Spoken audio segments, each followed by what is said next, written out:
of the SHOUTcraft Invitational. Day 2 was still in the round of 8 due to delays and things happening yesterday, but it is guaranteed to be fantastic. Oh, yes. And here we go, folks.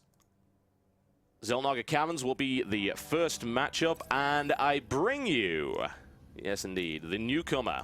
Got a lot to prove, the dark horse perhaps of this particular tournament, and he goes by the name Team Dignitas BlinG. He's in the yellow trunks right here to the top right of the Xel'Naga Caverns, and he's up against, as you said before, a very fearsome opponent in the TVP matchup. One of Sixjax's rising stars, it is Sixjax DDE. And he is in the red trunks, and he is, of course, playing Terran to the southwest. Pay no attention whatsoever to the names that are appearing right there. Have a look at our scoreboard to the top. That's exactly new scoreboard. New scoreboard, yes, we have a scoreboard. We answered the requests for a scoreboard. We found one that would work in windowed mode, which is what I happen to play the, well, cast and play the game in. My monitor is too large to cast on. I keep missing things. Don't worry, I'm here. That's my job. That's what I'm here for. Yeah, with sidekick spotting things. Yeah, with the smaller monitor. Always a pretty smart thing to do. Well. So, knowing BlinG quite well, what would you expect as an opening in this particular matchup?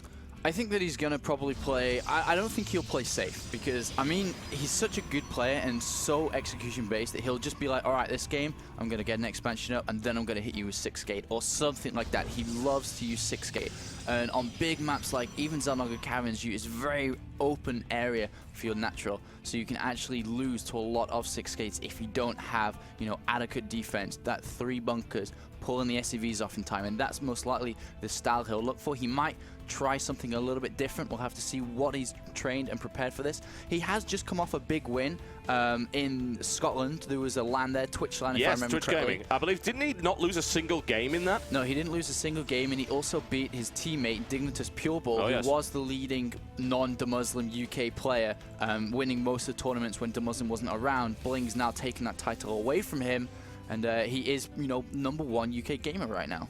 Yeah, and it's pretty convincing as well. Pureball's an absolutely fantastic guy, but Pureball is a part-time player, without question. He doesn't dedicate full time to it. He's still great for the amount that he actually gets to practice, so you've got to like that, and he's also got some excellent knowledge when it comes to coaching.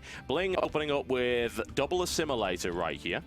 Yeah, indeed. And we'll have to see what exactly that's going to mean. I mean, will he get a robotics bay nice and early? Will he try to push out with some form of sentry expand? We'll have to see. And DDE is actually going to go for a marauder pressure. It might just be one barracks into an expansion very, very shortly here. Just standard marauder pressure into expand. Yeah, it's interesting to see marauder pressure at this stage of the game, really, because it fell out of favor. It used to be a big deal against Protoss in the beta. It was all about Jessica's build with the big marauder pressure early on, and now not so much. And that was actually an awesome scout, by the way, by BlinG. He managed to get in there. He saw there was only one barracks. He saw something was researching from that command center. It was from the barracks. It was concussive shells and now cancelled, so that he can go ahead and get this command center out a little bit faster. He's lifting up the barracks as well. Interesting, and going to add on a factory to this tech lab. So that's really interesting. And the thing is, BlinG had no idea about that and doesn't know anything, and he's been forced into opening up with 3 gateways here. Rather than going for a 1-gate expand here, because he saw that barracks, the other one could have been slightly back, so he's not 100% sure what's going on, but he wants to play nice and safe. He's going to get enough units out before he tries to expand here. This is trademark DDE right here. When I saw him play in the Thermaltake Esports Challenge, he was all about dictating the strategy to his opponent. He says, this is what I'm going to do, this is what I'm going to show you, I'm going to force a reaction, and as a direct result, I'm going to be able to make you do things that you don't necessarily want to do, throw you off your game a little bit, and then I'll be able to get into the long game with the kind of map control and, of course, with the kind of unit composition that I actually want, and you won't get that. Now, in the meantime, he's trying to push up the ramp, of course, just wasting some sentry energy right here. He knows he can't get up there for the time being. And BlinG looking to expand, and we'll put the Nexus down right here. In the meantime, Siege Tank's on the way right here for DDE. He has not picked up Siege Tank as of yet, but he doesn't really need it. He is aware that there's really no pressure coming in, and he's actually forced those sentries. So I would imagine that he thinks he's really safe right now. And BlinG played so smart there that he actually saved up a lot of chrono boost. And a lot of players would be like, you know, he's so bad, he didn't, you know, he's saving up all this money, he's not using it correctly. He saved that up there so he could use it on the warp gates if more pressure came. And now he knows he's quite safe, he's quite happy to use that on the Nexus there to get rid of it. And he is going to push out a little bit to try to gain map control back. He has lost it to these Xel'Naga towers, these units that are there. Meanwhile, we do have siege mode being started now and a starport being added on as well. We'll have to see what that really means from him. It could be all sorts of things. DDE is a very reactive player, but also, as I said, he likes to dictate to his opponent. In the meantime, he's also just going to leave his command center there. That is for the purposes of macro. He doesn't feel safe to move down, I think, without siege mode, and I can hardly blame him on Xel'Naga. Really need that siege mode, and BlinG is looking to apply pressure right now with a forward pylon. Indeed, and he's warped in a lot of units now. And he's put that forward pylon down. He sees that there's still no expansion. He sees a siege tank as well. Thing is, BlinG has no idea what's going on behind this. He doesn't know, has this some kind of cloak banshee transition into? You know, maybe I should get a robotics facility soon. So he might even go ahead and do that. And actually, there it goes down immediately. He has no idea what's going on, but he knows his opponent hasn't expanded yet. So he's playing very, very safe and is going to go back now and just play a little bit more defensive. Yeah, smart player there, cancelling out of the forward pylon to make sure he's not wasting anything there. There we go, pretty standard tank expand going on right here. And yes, we're going to have to swap the scoreboard around. I can't quite do that yet. We will deal with it, folks. We will deal with it. And you can see that it doesn't match up. Minor technical error. I'm allowed one of those. I'm allowed one per day of the tournament. We did the random Dignitas select button. Yes, yeah. Press the select button right now. But never mind. We've got 3 more barracks coming in right here, and he will continue to just keep adding those on and start to build up a really nice force right here. It's always difficult to attack a Terran on Xel'Naga on the Terran's natural, simply because the usual state of play is that a Terran player will try and grab a couple of siege tanks to support that expansion, and the kind of firepower that you really need to be able to break that is fairly significant. Indeed, and now BlinG is moving down here, and there's a drop coming on the right-hand side, which could prove to be quite detrimental here because there's no units anywhere. BlinG is moving forward, looking for a gold base expansion soon. Just killing those rocks off is added on. A double forge here. This is very smart to do, but thing is, this drop could really almost, I don't know, it could do so much damage. It could do damage. It certainly could. The warp gates are actually off cooldown right now. They could warp in, and they're going to be forced to do just that. BlinG will have to remove himself from that mineral line immediately. He loses 1, so that's not too bad, but of course it forces him not to mine, and he's now pulling all of his units back. So once again, we've got DDE dictating the pace of this particular battle, and he'll get away with no losses.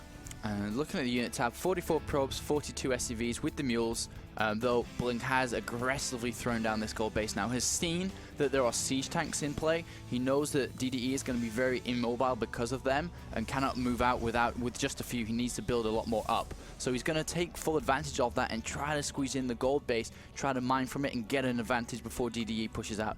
But DDE being very smart, moving out of Hellion now. Going to check the Xel'Naga towers, check for a back third base. Then we'll realize, oh, it's not there. Maybe you've taken the gold, and we'll definitely revert there.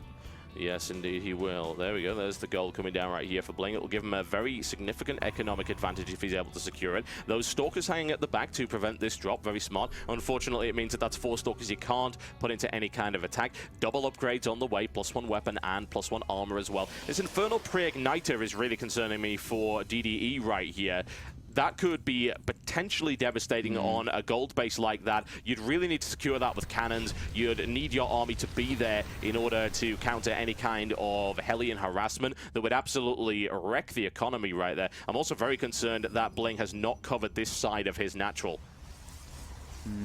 I mean, stuff could definitely come through there, especially with the Blue Flame Hellions. He's going to actually deal with the drop, though. Oh, DDE! Miss Micro, losing himself a full dropship. That is not a good start.